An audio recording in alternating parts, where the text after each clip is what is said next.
It's impossible to help people or give counsel or advice if you don't have enough information or data or you know enough. And yes, there is discernment to a certain degree that's done in a fight or flight moment, a quick judgment that's necessary. But if you are counseling someone or advising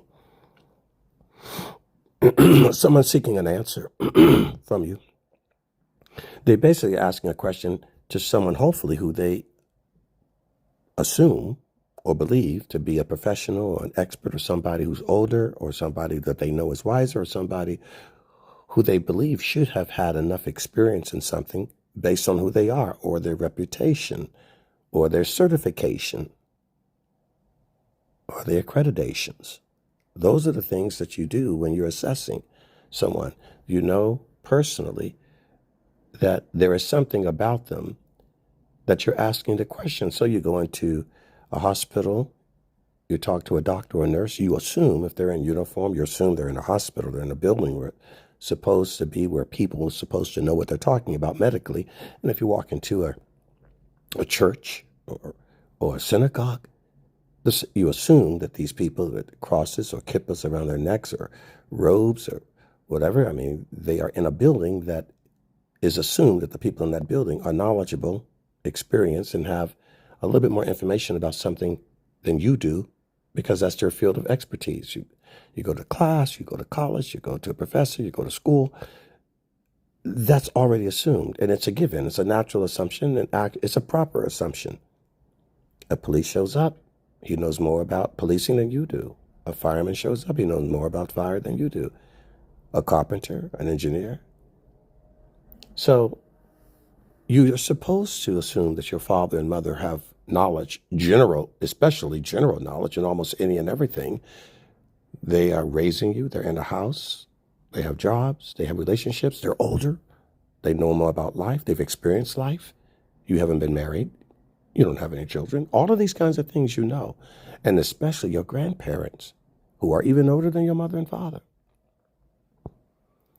So how sad is it when you talk to people and you don't give them that respect or that honor? Why are you arguing with someone, or the doctor, or the nurse, or the policeman, or the fireman, or the professor, or whomever? They might know more than you. That's why you called them to your house. Your toilet was flooding. You needed a plumber, or you had a slab leak in your sidewalk. These are things that are natural to assume. But is it natural to assume that the plumber you called doesn't know how to fix the toilet? Is it natural to assume that the doctor you are visiting doesn't know how to diagnose your condition or make the proper suggestion as far as your treatment?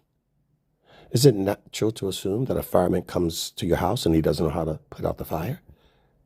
A policeman comes, he doesn't know how to stop the perpetrator? Doesn't know how to arrest him? Is it natural to assume that you go to a court and they don't know how to adjudicate the law? No, that isn't natural at all. That's quite unnatural. It is believed, and as it should be, that the doctor knows what he's talking about. That's why you give him your trust. That's why you showed up at the urgent care. It's natural to assume that the person who's preaching did his homework, that the professor who's lecturing has already studied it and researched it, that the fireman has already gone through fire science and police have already gone through criminal law and training. It's natural to assume that a soldier knows how to beat back an enemy and knows how to fight. And a plumber obviously should know how to fix a toilet. So there's twofold. The natural assumption that you know that someone has more experience and is more knowledgeable than you, and you should be humble and listen and obey and follow, not argue. And it's the same thing with the person who's coming to help you. Don't come to somebody's house, don't offer advice, don't say you'll fix something and you don't know how. Don't say I'll give you some advice and suggestions and you don't even know what you're talking about. Obviously, you have to do your homework first or have had enough experience that you say, oh, no, no worries. I've seen this 1,000 times, my doctor says. Oh, I know exactly what to do. This isn't new. It's new to you because you never had it happen to you. The doctor sees it every day or every week, has had multiple cases in various conditions and levels of severity. So there's a confidence and a faith that you can have in that, as they do. And they don't seem to be panicking the way you, oh, doctor, oh, I thought it was so much, I thought it was something worse. Yeah, it's fine. And you trust that. You can trust that. But it takes you being humble, and it takes the person that you're trusting being who they are, that they actually know what they're talking about. But when you are not seeking the doctor and you're not seeking the plumber, when you're not seeking the contractor, when you're not seeking the lawyer, when you're not seeking that fireman, because you're prideful, rebellious, and stubborn, you can expect very bad results because you're not humble.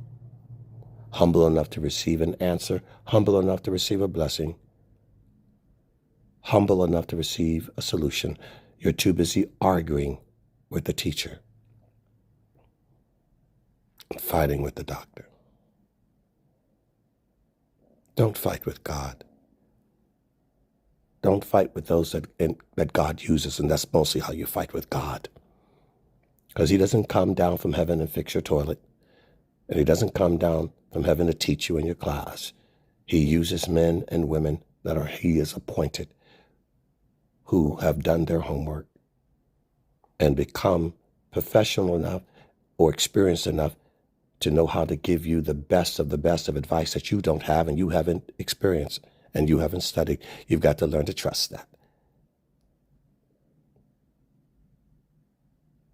And when any of those two things are off, then everything enters into chaos.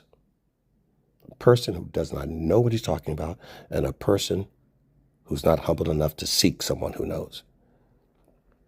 It's not good enough to know enough to think you're right. It's better to know enough to know that you were wrong. And then you can seek the right, whether it's to know how to listen or know how to teach. And that's what training is about. That's what life experience is about. Street smart is about. Humility is about. Seeking you shall find. Ask. Knock. Study to show thyself approved. That's a working. That's not just about reading. Do the work. Experience the life. Seek the answer. And God will give it to you. Then you share it with other people. That is the purpose of knowledge. That is the purpose of your wealth. That is the purpose of your health. To share it with other people. To be productive to the humanity that you are a part of and to the God that made you.